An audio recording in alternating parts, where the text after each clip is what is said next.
নারীর জন্য তিন ধরনের পুরুষ সবচেয়ে বেশি ভয়ঙ্কর। এক হচ্ছে তার দুলাভাই। এক নম্বরে কে? দুলাভাই। কিছু কিছু বিষয় ভাই কি জানেন, উপরে পরিষ্কার ভেতরে কালো। কিছু কিছু মানুষ দেখবেন উপরে ফিটফাট ভেতরে সদরঘাট। তো দুলাভাই এবং শালীর সম্পর্ক খুবই কমন একটা রিলেশন। দুলাভাই বেড়াইতে আসে, কি খবর শালী, ভালো আছো? শালীও মাশাআল্লাহ, দুলাভাই ভুলেই গিয়েছেন, কলই করেন না। তো এই যে রিলেশনশিপটা দেখবেন খুবই পারমিসিবল।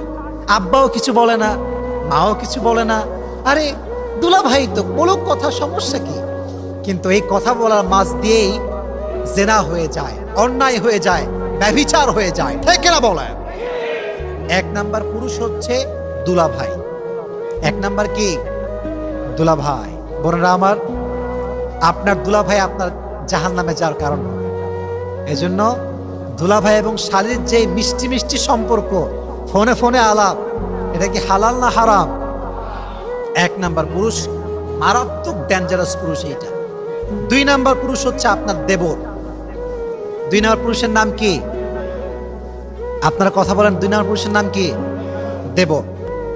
বেশিরভাগ নারী জাহান্নামে যাবে দেবরের কারণে।